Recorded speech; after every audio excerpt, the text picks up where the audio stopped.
remember everything you can say. There you go. Yes, too. There you go. Oh, God.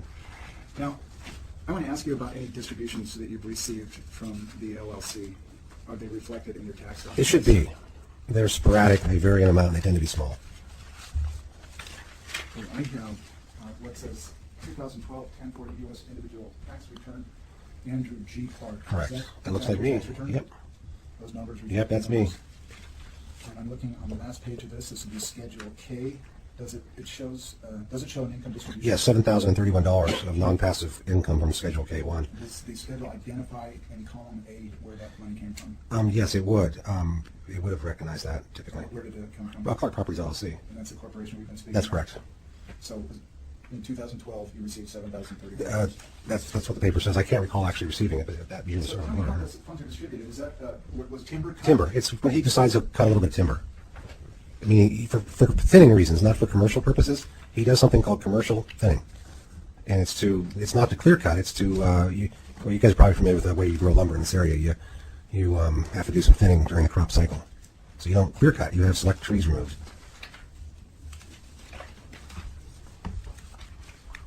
Let's go ahead and spend another moment with your tax return here. Yes, let's do that. Under line 7 on the first page of your, what's the Schedule 40, am I correct there? Yes. 1040? Yes. It asks for wages, salaries, tips. Can you tell me what That is is the next column? my tax accountant places 0 there based on all the records and the facts. Okay, now I notice in 15B, there's 120, how much is listed in 15B? $127,499. Tell me what that source of income was. That was I had to liquidate my long-standing 401k with Fidelity in order to, and they first tried to foreclose my house, Sorry, you liquidated that for the purpose of paying their foreclosure. paying a past due judgment? Right. They, Not only to put yeah. words in your mouth. Yes, sir. I had to keep my house. I had to liquidate my 401k. That was my share of the marital asset. Okay, I see in line 36, it shows that, how much alimony is $66,000. Are there any other important figures that you think that the court should know about from this tax return? Let's take a look at the itemized deductions. My bookkeeper finds a way to write off a lot of legal bills. I know that. That's one of my largest expenses every month is legal bills. That wasn't my question. And that's right here. It's $35,000 between everybody's legal bills. And, Are there any other sources of income identified on this tax return? no, Will you go back and give me that 401k? it's been liquidated. $127,499. That was an amount that I had to cash it out to pay. Now, attached to your 1040 is a Schedule K1 from 2012. Does this, in fact, list the shares that you own of Clark LLC? Oh, it's not worth as much as I thought. Yes, it does. And does it include the total valuation of the corporation as well? Yeah, it does. It was beginning each partner's share. What is the total value of the corporation? My share is worth $601,972. So that's 1/4 of the total value. Right. I thought I said $1 million before, but it's actually $601,972. I wasn't aware. Is there any objection to entering these tax returns in that Schedule 1? No.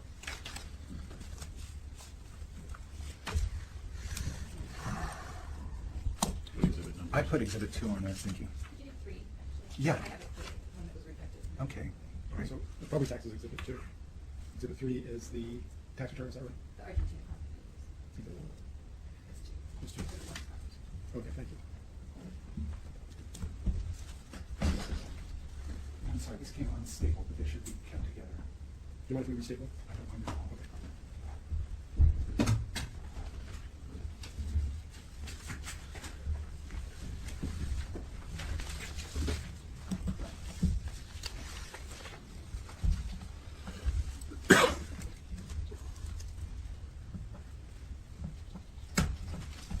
So tell me more about this corporation. How do you, on an annual basis, use the resources within Clark LLC? I don't. I go up and every weekend and do chores on the farm and help my dad collect all his firewood for the year. I'm going to present to you what is labeled on the top, business checking. Sir. Are you familiar with what that document is? Yes, I am. Can you tell me what that document is? What it is that my father will lend money if he has it and if he wants to lend the money. And what they do is they run the loans through their LLC. Okay, so they put their personal money into the LLC, as you can see. And then as they lend it out, if they want to lend it out based on need of one of the offspring, one of the 4 of us, they use the LLC because that way if we don't pay it back, it automatically gets netted. So Does that mean that it comes off of your share? that's right. It was their way of saying, look, if we suddenly die, to keep it equal, we have to net any of your people's loans. Because let's say I had borrowed all of my share, if that were I possible. Yeah. understand your Yeah. So Can you it's tell me, based upon that checking account register, how much you borrowed? I borrowed- LLC in 2012. In 2012, Was that 2012 or well, 2013? This is through 13, I'm through sorry. 13, all the way from the beginning of when he started lending me money, which was a long time ago, which was 2008, he's lent me a total of $107,000. And have you in fact paid that money back? Yes, I did pay that back automatically when I got the ability to do that, as is reflected on the ledger Oh, I do have- and my bank statements. I do have two copies of this. Do you have any objection to my covering this bank statement? I do not. No objection. So that'll be exhibit 4. Exhibit 4. What do you see?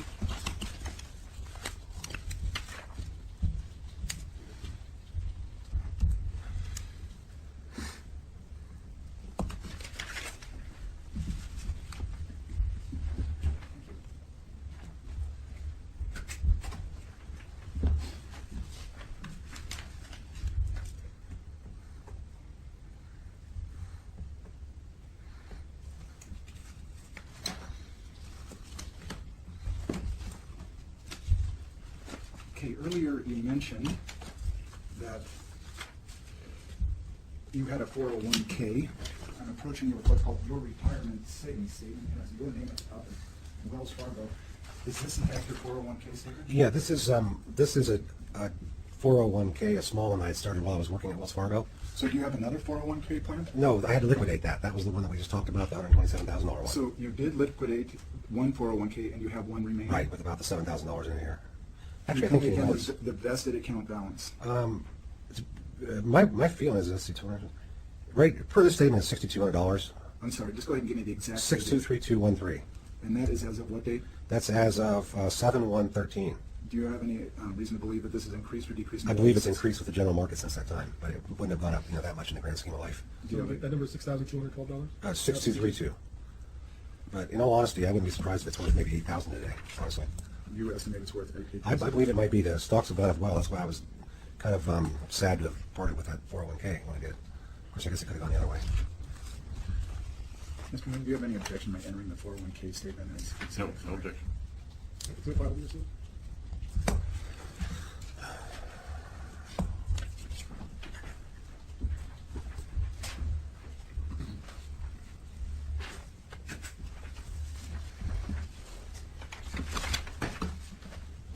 I may have already asked this, but do you have any other retirement savings at all in any shape or form? No, there's that odd little property thing. What's it called? It's a real estate investment trust, the KBS item. Let me ask you about that. That shows a value of $26,000, $25,900. I have in my hand the document. It says KBS Real Estate Investment Trusts. It lists your name, your address, and date of July 1st or September 30th, 2013. Correct. Are you familiar with that Yes. document? Is this in fact a statement that you Yes. received from Mhm, KBS reflecting Yes. your investment? Yes. Does it state a value as of September 30th, 2013? It shows a total portfolio amount, which is different than a value, of $25,900. Is this money available to you right now? No, no. What stands between you and drawing all these funds? They got tied up in a lawsuit with another company called CMG, and they went to court, and CMG compelled KBS to give them all the account data for all of its participants, every little minute amount of information, every bit of our personal information. I started getting letters from this other company, everybody did, and the value dropped in half. The value was dropped in half? Yeah, and it became illiquid, where you couldn't do anything with it for a 2-year period. You can't sell it; it's not a liquid asset. It's questionable what exactly it is. Y'all can look up that lawsuit; it was a pretty good one in California. But as of September 30th, 2013, Yeah, the value the was how much again? the total portfolio amount is Does that $25,900. reflect only your Right. interest? Yeah, and again, they specifically avoid using the word value. It's like normally if you have a value in an account, you can go cash it out. Not that one. Do you have any objection to my entering exhibit number 6, the KBS Real Investment Trust? No objection. 36 to receipt.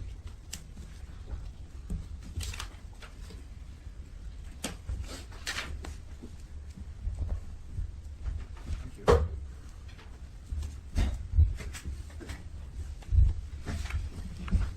Do you have any other investments? No, No stock portfolios? no, Any other source of interest, dividend, income? no.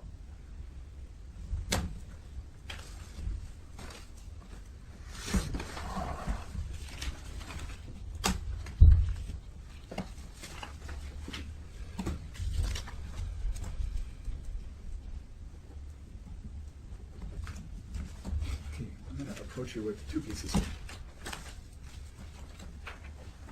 The two pieces. The first one's a letter from TIAA CREP Financial Services dated September 4th, 2013, again with your name and address on the top. Are you familiar with that document? Yes. Tell me what that document is. That's notification that I had received an inheritance, or would be receiving an inheritance from a deceased aunt. And does it indicate whether or not that would be received in one lump sum or over a period of time? It's available only as a lump sum payment. And is that how you received it? Yes. Do you recall the total amount that you received? Net of the taxes on it, I had to pay, I still owe the federal government money. But the state, they take it was about $570,000. The state needed $20,000 right away. So they netted that from it to the $550,895 that you see there. So I'm also holding in my hand what appears to be a Selco Select checking transaction statement from October and September of 2013. Correct. I think behind that are all the months. Right, every in expense. 2012. That's why when he was talking about expenses, I got confused because all of my expenses are all my statements right there, every last one of Let's look at the them. question. Sorry. I'm going to ask you to look midway down on the first page to the entry at September 1st, 2013. Yes. And ask you to identify that deposit. Deposit is $550,895.96. So does this reflect the $20,000 you paid to the Oregon? That's correct, State that's the net of the 20 after you grand. paid the $20,000? That's correct. Do you expect any further distributions from this inheritance? There is no further distributions from that inheritance or any others that I'm aware of. And it was $107,000 that you paid the LLC back out of that inheritance? Yes, that's shown on the statement to Clark Properties. Is there any objection to any of these two documents that? I had a question about this one. There was a number, there isn't any number on this particular statement, it just identifies it as an annuity. Is that correct? It looks to be a death benefit claim form. But it doesn't say any amount. I don't see any amount. I have no objection. Those will be received as two documents? So there are two documents. Let's go ahead and keep them separate. That would be 6 on the TIA CREP. That'll be 7. Oh, 7, I'm sorry. That KBS is 6. What did you have as 6? KBS. KBS was Oh, 7. okay, great. Sorry.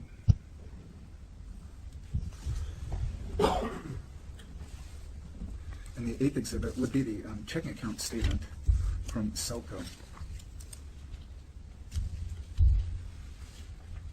And I have that as exhibit number 8. Do you have any other checking accounts? No, just the Selco account. So by looking at these Selco records, we can see all the transactions. Right, and I also have the credit card accompaniment to that at Selco. I do all my transacting there in one connected account. Is the Selco account connected to your credit card? Yes, So all of your expenses and income? every last one of them, that's why I wouldn't, never mind. Would be reflected in those statements? Yes, sir. All right, let's go to those.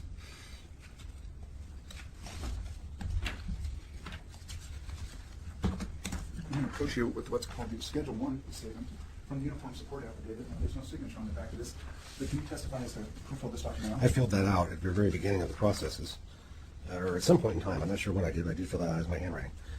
And my question is, did those reflect your true and accurate expenses? At that time, they were close Let's estimates. go ahead and go right through them. Okay, So mortgage, do you have a mortgage? No. on your property? No. no mortgage.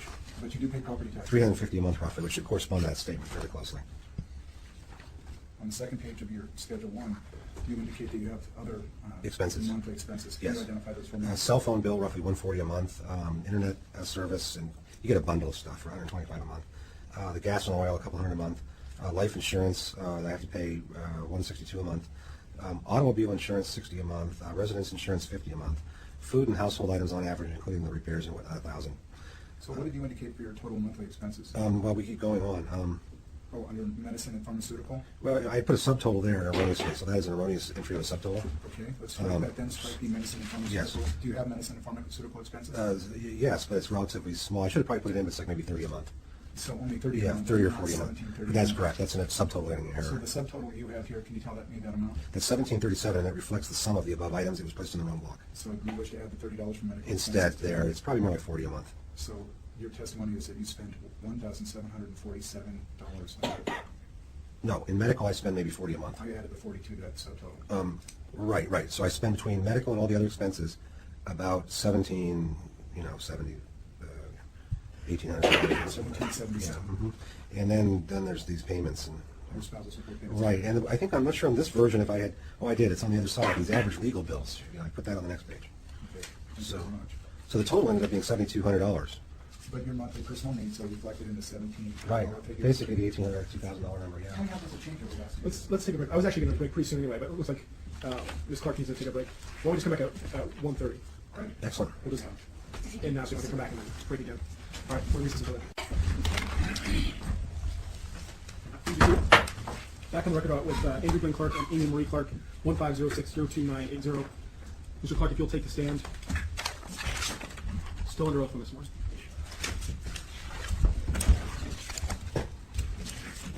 Thank you, Your Honor. I believe that we were still on Schedule 1 of the Uniform Support Affidavit, and we clarified what your monthly expenses are. Yes. At this point in time, I ask Mr. Newton if he has any objection to the entry of that document into evidence. Okay. That'll be Exhibit 9, I think.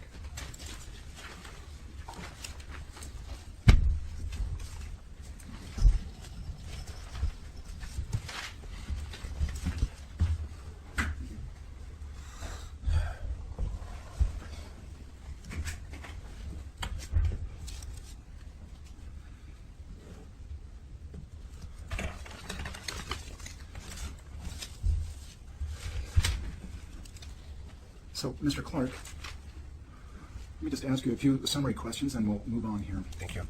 Tell me about the standard of living established. Well, let's go ahead and start. What's your current age? 55. What's your health? Good. How is your health? Emotional and physical? Emotional, not so great due to circumstances, but I'll survive. Physical, decent. Tell me about the standard of living established during the marriage, and I'm speaking the last 5 years of the marriage, and then how that's different now. I might object to that because that's already why we have a general judgment about the standard of living. I mean, we're just relitigating the original issues from the dissolution of marriage. I'm guessing what you're going to do is contrast what it was then and what it is now. I'm hoping to, Your Honor, there's just a paucity of findings made in the judgment, and there's no declarations other than the recitals made in the marital support agreement. So in regards to establishing what the totality of the circumstances are, I'm relying upon the statutory factors, just to run through them summarily, and hopefully get to a place where we can see what changes have been made. All right. So it'll be overruled. We understand. I'm really just looking at it for the change in the circumstances. You know, just make fast. So tell me how your standard of living has changed since the marriage. You know, before the marriage, I lived in a bedroom in the downstairs of a house, and you know, now I live in a house. I have the same car, my same 2003 Ford Focus. You know, I we never really had extravagant tastes or anything like that in terms of you're generally accumulated in property. In other words, all the money went into either bank accounts or property. So it wasn't like we lived this high lifestyle of jets and stuff, all this money when we were married. The money wasn't used on the offspring, and it was used to furnish the house for a long time, but mostly just to accumulate the assets. That's where most of it went over the years. It was a way that I was making good money, prior to the mortgage. Thank you. Thank you. You spoke earlier of your certification or your license application that's currently pending. Yes. Do you have any other training or employment skills? Not really. The CPA is very old. I never was licensed in it as that thing that Mr. Newton provided the court. I never had a CPA license. I passed the test, but it's been so long, that it just speaks to my abilities is all. Now, here we have the question of your work experience. Do you have any work experience outside of a mortgage broker? Not really. I've been doing mortgages. I was a mortgage broker, and it's a broad industry. And so I presumably, in this town of Eugene, the only part of it that's around here is origination for the most part. There's very minor servicing and other functions in this area. Have you sought gainful employment with any other mortgage broker firms? Have I? Yes. Not as of yet. What are your hopes in that regard? Hopes aren't good. First of all, it's 50-50 whether I'll get the license renewed, and that's in process, as mentioned, and I gave you that document. Secondly, the market is way different than it was. There's fewer loans being originated. 40% of the sales last year were cash sales, as an example. It's a whole different market. The Dodd-Frank changes that I referred to took the money out of the business. Are you hoping to remain in the area of Eugene? I really do need to for my folks. Of all their offspring, I'm the only one here. They need me every week, and they'll need me. And every day gets closer. How old are your parents? Well, my dad was born in 26. My mom was born in 32. How often do you see your parents now? I see them every weekend at least. I usually go up there at least once, but most often twice. Because at this point, my dad, he kind of really does need help. I mean, he can get around and everything. He says he can't do the things like climb a ladder and change a light bulb, but he might have times if he falls off, he's a goner. So things that he could maybe do, I really need to do for him now. Now, earlier you testified regarding your Schedule 1, what your financial needs are, and we spoke some about your assets. Right. And I'm still left with the question of, without any income, how did you manage to pay for your living expenses over the past 2 I years? just borrowed it from my folks. They were generous. You see from that ledger, they were generous that way. Now, you mentioned also that you share your household with your domestic Correct. partner. And her son. Do you anticipate that continuing? Well, you know, you never do no day-to-day, do you? But yeah, I did yesterday, and for 8 years, you figure it will tomorrow. What's her contribution to your household income? She pays some of the food, the gas, the electric, the garbage. That's why I didn't list those expenses on my sheet. So she pays. She doesn't pay any portion of the expenses you list on your Right, sheet? no portion. That's why there's no gas, electric, water, or trash listed there. And one of the factors we have to consider is the tax consequences to each party. Now, with alimony, my understanding is you can have a tax advantage from paying spousal support. Have Yes. you enjoyed a tax advantage from the spousal support Well, it's you get to net it from your income. So if you want to call it an advantage, yes. without any income? Has it? There's no material advantage. But each year, because I've had to liquidate assets, it's worked out so far. Now the assets are gone.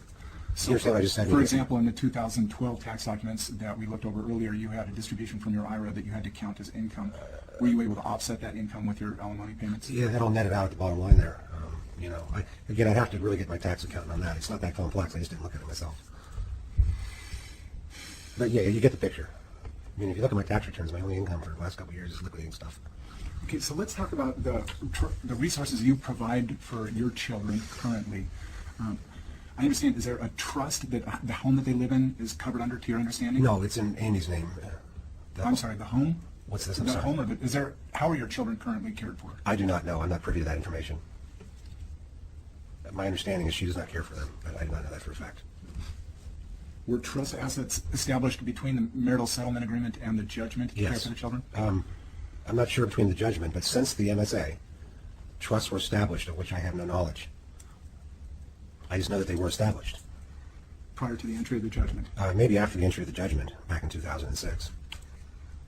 But currently they live in a home. Do you know how they acquired that home? Again, I don't want to speculate. That you can ask. I think I know, but I bet I know I know. But I feel that without the document sitting right in front of me, it's not right. Now, in your motion, you haven't asked to terminate spousal support. You've asked to reduce it from $5,500 to $800. Can you explain your logic and reasoning there? Well, you know, I don't know. I really can't. I really can't explain it. The 5,500, you know, for any mortal, any one of us human beings who looks at this, you know, any of us, Let that's me a be lot more of specific cash. with my question. Why do you believe that Ms. Clark deserves an ongoing indefinite spousal support award of $800? Well, we'll deal with it day to day, but I look at what I can do, and you know, and you want to do whatever you can do. I mean, you guys, you don't get this. We were married for 20 freaking years. Things go the other way. It doesn't mean you don't owe them something in some way, but then when you get these attorneys, it's taking and bleeding you dry year after year. You look at a quarter of the money with some attorneys, and it's just unacceptable. I can't deal with it. It's such a huge amount of money. You know, and I look and I go, what's everybody else getting? I mean, you look and you go, this is the highest spousal support I think I've ever seen. Doctors don't pay this, especially when you're not earning a penny. You know, one question that I forgot to ask you earlier in regards to your inheritance is how you plan to manage that money to maximize the interest you receive from that. That's a good question. First thing I have to do is pay the taxes on it, which are significant. Dee Dee's getting back with me on that anytime now. So there'll be at least $80,000 of taxes paid out from what she's telling me, potentially more. Objection to strike for hearsay. Portion of the hearsay will be. Yeah, there is a tax consequence. We just don't know what it is. After the tax consequence is resolved, do you have plans on managing that No, money? no. in At this order to- point, I'm trying to just retain it. There's not much of a differential between what you get off of having it in a savings account versus, say, a CD, and then you lose liquidity. I mean, you could try putting it in the stock market. That's the crapshoot. And so the rates are so low on the money. You know, you're looking at 0.5% on savings. You're looking at under 1% typically on CDs, and then you pay taxes on the interest. So it's a funny equation is all. So the answer to your question is no. At this point, I don't. Do you believe it's within your capacity to manage that money to generate a 10% revenue on an annual basis? No, and if I could do that, I'd go into the financial business and make a fortune. What do you think is a realistic estimation of your return? Well, as you know, risk and reward are related. And I shouldn't say that. I'll probably get objected to that one. But risk and reward tend to be related. And if you're looking for a 10% return, you're taking some pretty big risks. So what would your range of estimation be? If it's risk-free, the most you can make off of it's 1% right now. If it's risk-free. And if you want to start introducing risk, then you can go all the way up to investing in bitcoins if you want. The answer to my question then Is would be no. No, but it's in a savings account, which is adequate. I mean, it's something. So I think what Mr. Hopper was asking was, do you have some kind of an amount in mind when you say 1% with no risk? Do you mean like 1% of the total? Yeah. In other words, if there's $300,000 left after taxes, and they're giving me $3,000 a year for interest on it, That's interest income that you anticipate. Right. So at least 1% is your answer? Again, right now it's not yielding 1%, so it's speculative for me to say what anything else would yield. I put it into a CD, then I have to liquidate the CD for some need, like these always come up, it seems. And then you take an early withdrawal fee, and you don't get your 1%, you get 0.004%. You understand we're dealing with some small differences in terms of $5,500 a month. You see what I'm saying? I mean, whether I have it at 0.5% now or 5/8 and it goes to 1 1.125, it doesn't change the overall equation much. So I can't guarantee a return on the money. I can't. I'm not, even the credit union doesn't really guarantee much on it. Well, I appreciate your forthrightness. I'm sorry to drag that on, but it's just you can't predict it. Well, I'm not squandering the money. I don't squander. You'll notice that all along I try to put away little nuts. And here it is. They're hammering me. I'm still putting little bits away in the 401k. I don't have a question pending. Yeah, sorry. I'm sorry. With that, I'm done with this witness, Your Honor, and he's available for cross-examination. All right, Mr. Clark, you need a quick break? No, absolutely not. Thank you, Your Honor.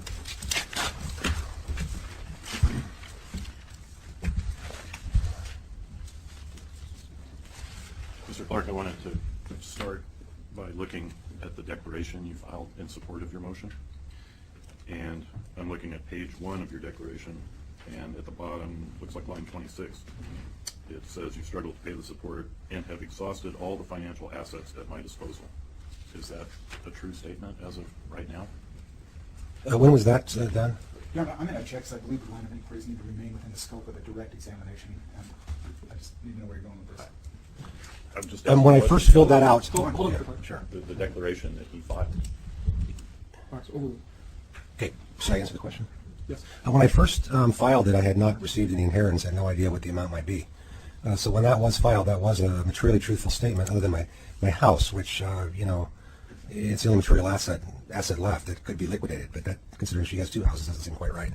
Okay. But as of the date that was done, that was a correct statement. The situation, as you know, has changed The situation has changed. since then, as we went through in detail this morning. Right, and you have substantially more assets than at the time you executed this declaration. That is correct. And even then, as you say, you did have a house worth, by your estimate, $345,000. Something like that. With no encumbrance. Right.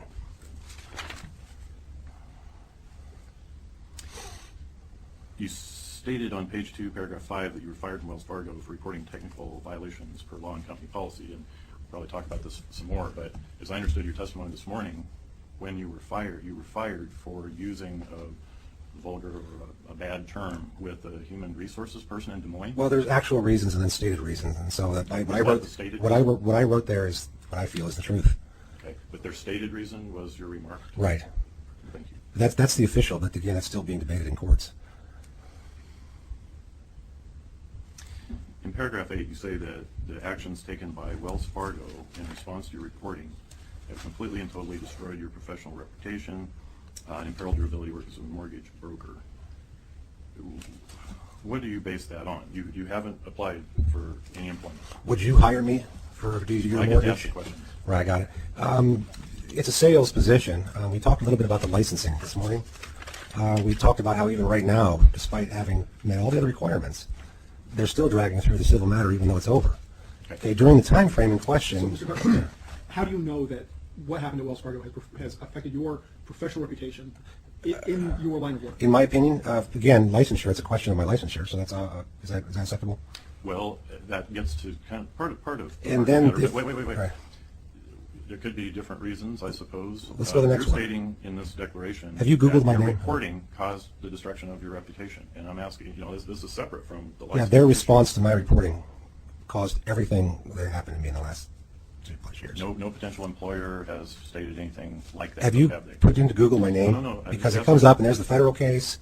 Okay, that's what's called defaming, is when your name is out there in a publicly available format. So has anyone told you that they wouldn't hire you? No, they have not. No. But again, I asked the understand comment. that it may be different than what you're saying. but Yeah, right, exactly. The narrow question is, Would you hire me is the We'll question. come back to later about what may or may not have Right, affected thank you. professional reputation. Appreciate it. In paragraph 9, you say that the litigation brought by Wells Fargo, which was the first litigation, has utterly disrupted your emotional well-being. Now, wasn't your testimony that you haven't sought out any therapy or medical help? Of any I don't feel it would do any good because, again, as I testified this morning, that's a knee-jerk reaction. Go to a doctor. Well, if your situation truly is that bad, you need to deal with it outside of the medical realm. You have to take it and deal with it legally. You understand that I don't have a mental problem. You don't go take the limited resources you have and go spend it on doctors when you're being. I need to pay her before I pay my own doctors. Okay. Okay. That same paragraph 9 says the litigation, the Wells Fargo litigation has totally and completely occupied all my available time That is correct. and seriously interfered with your ability to seek alternative employment. Absolutely. There's never a month where there's respite in what they'll dish out and then how I feel that I must respond because of what's right and wrong. It just hasn't been seen by a court yet. It will. Okay. 100% of your time is taken. I get up early in the morning. You must know. He knows. Just say it. He knows. So we'll go ahead and answer the question. I spend enormous quantities of time. They must have been astounded when they seized my computers and found the sheer volume of the work I've done over the last 2 years. You're not represented by an attorney in either the prior action where Wells Fargo was the plaintiff, nor the current action. I'm getting the representation in the current But action. you're not, you haven't as of yet. Right. It's correct. And you never did in the first. Mr. Newton, I had $20,000 in an account, and I went to get a lawyer, and you took the money out of my account on a garnishment. Is that a no? That's a no, and I asked the federal judge for an attorney, and he kind of laughed at me. You have to know Judge Hogan, I appreciate that one.